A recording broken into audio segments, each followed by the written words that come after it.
Сәлем достар, менің каналыма қош келдіңіздер. Бүгін сіздермен бірге қол жетімді заттардан тұратын және де ешқандай миксер пайдаланбай духовкада пісетін өте дәмді жұп-жұмсақ болып шығатын пончиктің рецебімен бөлісетін боламын. Үйде шаймен жегенге де және де қонақтарыңызға ұялмай ұсынатын өте дәмді десерт. Жасалу жолы өте оңай. Үйде кішкентай қыздарыңызбен бірге көңілді уақыт өткізу үшін бірге жасауға кеңес беремін. Видеоны соңына дейін қарап, каналыма тіркеліп, лайк басып, комментарий қалдыруды ұмытпаңыздар. Ендеше пончигімізді жасауға кірісейік. Ең алдымен ыдысымызға жұмыртқа мен қантымызды салып, венчиктің көмегімен араластырып аламыз. Содан кейін бөлме температурасында тұрған жылы сүтімізді құямыз, ерітілген сары майымызды құямыз және де қаймағымызды салып, венчиктің көмегімен жақсылап біркелкі масса болғанша араластырып аламыз.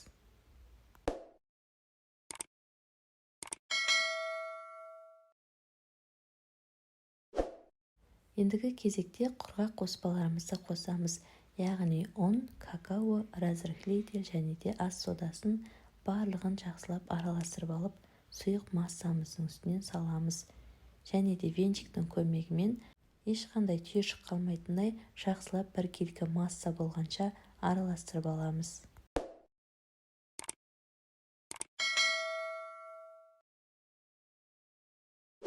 Мінекей видеода көріп тұрғандарыңыздай өте қою да емес, өте сұйық та емес, масса шығуы керек.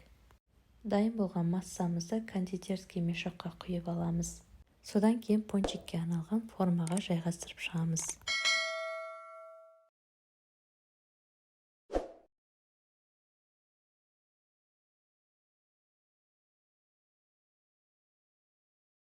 Шамамен 14 штук пончик шығады. Пончиктеріміз бір тегіс болып пісуі үшін формамызды столдың үстіне 1-2 рет ұрғылап аламыз. 180 градус алдын ала қызған пеште 25-30 минут пісіріп аламыз.